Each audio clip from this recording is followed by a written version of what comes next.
Coucou tout le monde, c'est Nat, ravie de vous retrouver pour une nouvelle vidéo. Aujourd'hui, je vais partager avec vous une unboxing. Alors, je suis super impatiente d'ouvrir ce colis parce que je l'ai reçu il y a déjà de nombreuses semaines. Simplement, avec Noël, les fêtes, etc., j'ai préféré le laisser de côté. Et honnêtement, je vais vous dire, ça fait plusieurs jours que j'ai failli l'ouvrir en catimini pour le découvrir parce que j'étais vraiment super impatiente. Et puis déjà la boîte est tellement belle que je me suis dit que j'allais attendre de faire l'unboxing quand même pour le découvrir avec vous et vous le faire découvrir par la même occasion. Donc en fait déjà il arrive dans un colis vernis noir. Alors ça m'est jamais arrivé, hein. Vous voyez que ça fait vraiment effet miroir. Quand j'ai vu déjà le colis dans la boîte aux lettres, j'ai fait waouh, c'est la première fois que ça m'arrive. Donc là, il y avait un scotch que j'ai coupé juste avant la vidéo. Comme ça, on va directement le découvrir ensemble. Donc déjà, je vais ouvrir la boîte. Alors, je n'ai rien regardé. J'ai été sage. Comme une image. Waouh, c'est beau. As above. Alors, ça, c'est une carte de remerciement qui est très jolie. Et en fait, je vois que derrière, donc il y a marqué « Merci pour ton soutien ». Il y a mon numéro de participant, de backer sur Kickstarter, la somme que j'ai donnée, mon adresse et mon nom. Donc vraiment sympa ça. Vraiment très jolie carte.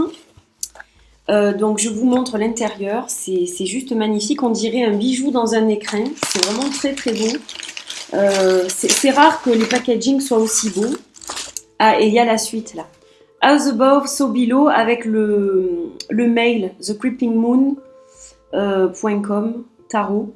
Donc, as above, so below, c'est une maxime occulte qui signifie en haut comme en bas.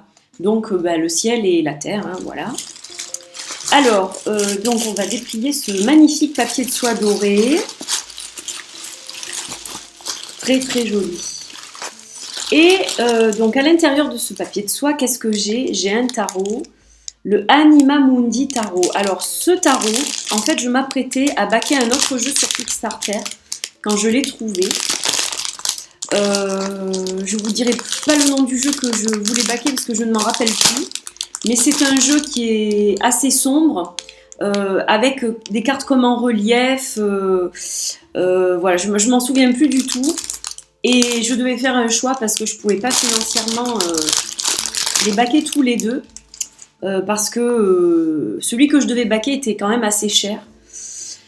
Je crois qu'il faisait 100 € et donc du coup celui-ci était moins cher et il me correspondait davantage et donc j'ai vraiment opté pour celui-ci, il est magnifique.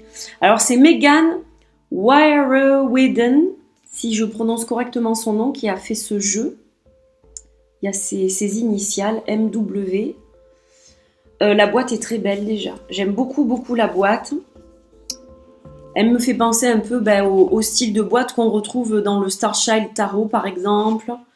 Magnifique. C'est magnifique. Waouh. Vraiment, c'est vraiment superbe. Alors, je vais essayer de ne pas tricher. Ça va être difficile. Donc, je vous montre quand même la boîte. Qui est vraiment, vraiment superbe. Voilà, donc ça c'est l'intérieur. Et il n'y a pas de code barre, donc magnifique. Juste magnifique, un joli écrin pour ce tarot. Donc ça ce sont les cartes, on va les regarder après. Et il y a un petit guidebook. Alors, on va vite feuilleter le guidebook. Donc Anima Mundi, ça signifie l'âme du monde. Un Mundi, c'est le monde en latin et anima, c'est l'âme. Voilà, donc on vous explique un petit peu l'inspiration du jeu. Donc, il est basé sur le rider. Comment faire un tirage. Donc, c'est assez succinct. Il faut déjà connaître le tarot, hein, j'ai l'impression. Comment lire les cartes renversées. Il y a quelques tirages. Donc, il y a 3 cartes ici. La croix celtique, l'ellipse, 7 cartes, et le calendrier avec 12 cartes. Voilà, donc ça, on peut faire un tirage pour l'année. Ça, je l'ai fait avec mon éléphant paprika, le tirage de l'année. Et ensuite, on a la description donc des cartes. Alors, vous avez les arcanes majeures avec chaque fois donc le nom de la carte, son numéro. Vous avez donc son nom, le nom de la carte. Et vous avez le nom en latin. Donc ça, c'est assez intéressant. Par exemple, je vois que le fou, Red Fox, donc le renard rouge, Vulpes, Vulpes. Voilà. Donc vous avez un nom en latin chaque fois. Donc c'est pareil pour toutes les cartes. Et c'est pareil également pour les cartes des suites, je vois. Donc pour chaque suite, apparemment, on vous dit un petit peu le thème de la suite. Donc par exemple pour les épées, donc l'élément associé c'est l'air. Et puis ça va être tout ce qui est mental, la logique, l'intellect, les idées, etc. Donc c'est succinct, mais bon, ça reste un guidebook correct, hein, voilà. Et c'est tout, et c'est tout. Voilà, ça c'est les 4 suites à la fin du livret. Donc un petit livret succinct mais qui est correct. Et alors par contre c'est un jeu qui est basé entièrement sur les animaux. Donc il ne sera peut-être pas facile à décrypter si vous ne connaissez pas du tout le tarot. Alors déjà on va regarder un petit peu la qualité des cartes. Donc ça c'est le dos qui est magnifique. J'adore le dos du jeu, bon, bah, avec la lune, etc. Enfin, vraiment très beau. C'est un papier qui est ligné. Alors, je sais pas si vous allez peut-être pas le voir. Je vous montre la carte là, l'as découpe. Vous allez peut-être pas le voir. Il y a comme des lignes en fait. Donc, c'est un papier de qualité. Elles sont souples, mais c'est un papier quand même qui reste de qualité. Elles sont comme plastifiées. Et voilà, c'est quand même une bonne qualité. Après, j'attendais qu'elle soit plus épaisse. Hein. Honnêtement, je pensais qu'elle serait un peu plus épaisse, mais bon, je pense que c'est quand même correct. Donc, l'as des coupes, eh ben, je vais vous montrer les as du coup. As de pentacle, il est magnifique. Hein. Alors, il y a une bordure conséquente, mais honnêtement, j'aime le cadre, il est régulier, j'aime la police d'écriture. Donc là, sur un jeu comme ça me gêne pas. L'as des épées, c'est trop beau. Et l'as des bâtons, j'adore. J'adore déjà l'ambiance du jeu. Quoi. Alors, elles sont pas dans l'ordre. Donc, on va en regarder quelques-unes. Là, on a la mort. J'adore parce que c'est vraiment assimilé à la transformation. Là. Avec ce serpent qui mue, qui change de peau, les roses blanches, donc la pureté, un renouveau. J'adore. Vraiment, pour moi, la mort, c'est ça. Hein. Donc, superbe. Alors après, donc ça, je vais passer. Je vais pas tout vous montrer. Je ferai peut-être une review. Donc, pas dans l'ordre. Alors là, on a le jugement. Magnifique. La justice. Ah, j'adore que le lion soit symbole de la justice. Alors ça peut porter à confusion si on ne connaît pas le tarot parce que habituellement le lion il est plutôt représenté dans la carte de la force. Force et justice, donc là on a la justice en 11. Donc c'est vrai que ça peut prêter à confusion. Hein. Elles sont magnifiques. Alors je vais vous montrer les rois. Donc là on a le roi des bâtons. Alors si vous aimez les jeux avec des animaux, voilà, il n'y a pas du tout de représentation humaine dans ce jeu. Ça c'est chevalier. Qu'est-ce que je vous ai dit moi, roi? Oui, ça c'était bien le roi des bâtons. Et puis là on a chevalier de coupe par exemple. Chevalier de pentacle, magnifique avec le loup. Oh, j'adore. Et le chevalier d'épée, il est vraiment très beau. Je suis pas déçue. Oh, j'adore. 9 de pentacle. C'est magnifique. Magnifique. Alors j'aurais voulu au moins vous montrer les arcanes majeures. Donc ce que je vais faire, c'est que je vais couper la vidéo et on va regarder les arcanes majeures quand même. Voilà, alors ils ne sont pas dans l'ordre, mais ça n'a pas d'importance. On va les regarder ensemble. Donc là, on a par exemple la roue de fortune. La tour avec un volcan. Très très bonne représentation de la tour, je trouve, le volcan. Le monde, elle est magnifique cette carte. Le soleil, j'adore. L'étoile, elle est superbe aussi. La lune, Très très belle carte.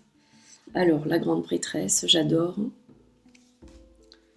Les amoureux, j'aime beaucoup, beaucoup aussi. Oh, le magicien, elle est splendide cette carte. Avec tous les symboles des suites. Et le 8 de l'infini. Il y a quand même beaucoup de symbolique, c'est intéressant. Ah, le pendu. Magnifique. Elle est trop belle celle-là. L'ermite.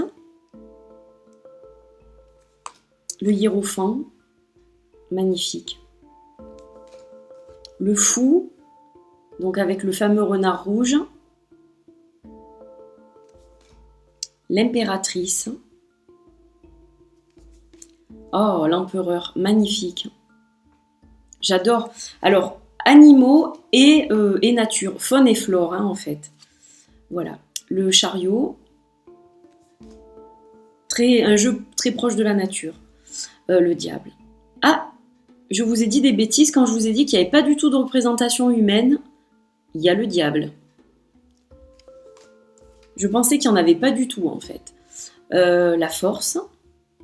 Intéressant avec le scarabée. La tempérance. Très très beau. Donc la justice, je vous l'ai montré. Le jugement, je vous l'ai montré déjà. Et la mort aussi.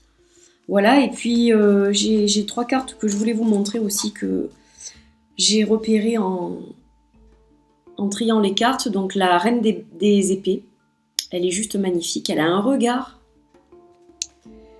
La reine des pentacles. Et le 10 d'épée.